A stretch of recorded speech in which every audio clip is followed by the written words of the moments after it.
700,000 people in the U.S. are transgender, and every single one of them needs to use the restroom. The topic of allowing a transgender person to use the restroom of the sex that they identify with has become an extremely controversial topic between liberals and conservatives. There are many issues being debated about with this topic, but the three main ones that I'm doing are equality, the legal formalities that may come with it, and the safety of the situation. Equality is one of the things that makes America great. Everyone has the right to be treated equally. There was a survey conducted of 100 transgender people. 70% said that they had been denied access to a restroom based on how they look, because they may look like a man, but they need to use the women's restroom. 50% said that they avoided going out in public completely because they were scared that they wouldn't be able to find a place to use the bathroom. This is a form of segregation. You are denying someone access to a restroom based on how they look.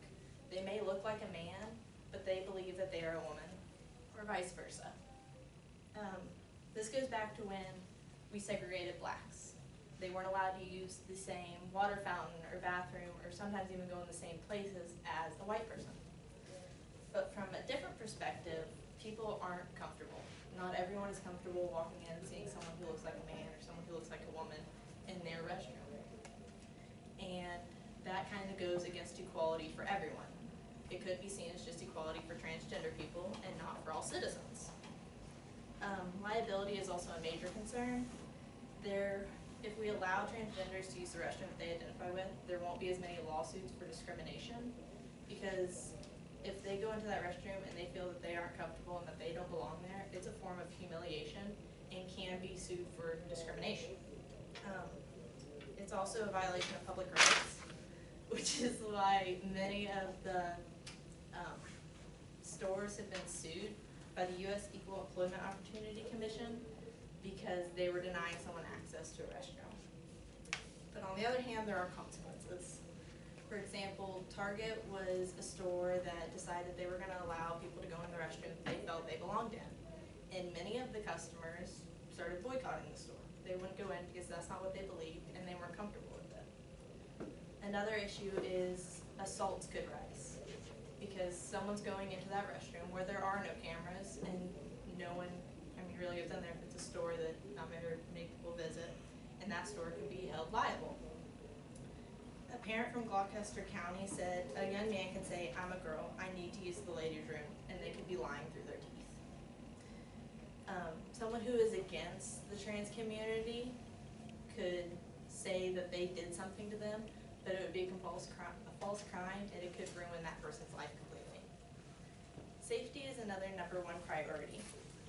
Robert Byard said, if you can prevent a suicide, that's good.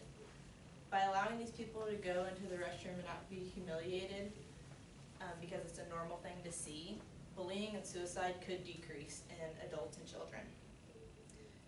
They wouldn't have to worry. They'd be able to go out in public and act like an actual human because they know they'd be able to just use the restroom when they wanted to. When they were in Washington, D.C., there was a survey conducted for transgender people, and it said that 40% of the suicide rate increased from the people that were denied access. A lot of people are worried about sexual assault from a transgender person because I know many are like, well, I don't want a man going into the same restroom as my daughter. But a criminologist said there's absolutely no evidence that a transgender person has ever sexually assaulted someone based on what restroom they went in. Also, there's been sex segregation between restrooms forever, and that has never stopped a man from going into a woman's restroom to watch them or record them or anything. It's just a sign on the door. They're not going to care if they want to go in there. Some people aren't going to accept it, and they're not going to be comfortable, and that could increase the bullying at the same time because they're not going to like them being in there. It would also be harder to prosecute people who are going in the restroom because they could just be like, I'm transgender, I'm allowed to be in there, when really they're in there for the wrong reason. Bullying, like I said, bullying may increase if it's not a normal site, like when we first switch it over. but it could also decrease once it becomes normal. But hopefully we'll be able to settle the controversy where everyone feels safe, everyone is equal, and the legal formalities will be able to go down and it won't cost as much.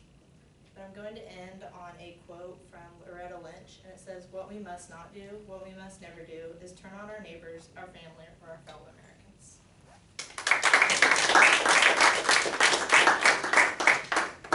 Questions, comments, concerns? So this is just per se. I want to go into the females' restroom today. How would that be treated at a school? It depends on that school. They give the right to wherever, if you say you're transgender, they would have to allow you to go in there. Well, they don't have to. If that's their rule, you'd be able to go in there. But if you were caught doing something that you weren't supposed to be, or caught with you weren't transgender, you could be kicked out of school, or if you're 18. Say a school didn't really have the rule or not because they never had been put in that situation and they felt uncomfortable with it, is it wrong to send somebody in to watch that person to make sure they're not literally watch them, but make sure they don't do something they're not supposed to? Would that be like harassment? Probably, but I'm not really sure. It just kind of depends on the situation altogether and how that person takes it. I'm sure they could still say, well, they're being discriminatory against me. It just depends on how they handle it. How long has this issue been around? Because I've only heard of it in like the past 6 months. Yeah, it hasn't been around that long. It's only been about the past year, past 6 months. Do you think a solution for transgenders running the restroom would be to have more unisex restrooms in public? That could be, but like I think it would help them. They may be more comfortable, but they're also having to be in the same restroom. Like if they feel like a man and a woman would be in there, and they'd still be uncomfortable, or it may still be segregating. I know there was some mandate that our president made several months ago. Did you find anything connecting that? I think it is connected directly to schools specifically. Did you find any research about that or any mention of that? Not really. I know that certain states were trying to pass a law that said they had to have transgender restrooms, but it was never like put through. It was based on like the store, the school that they wanted to do it. All right, jump.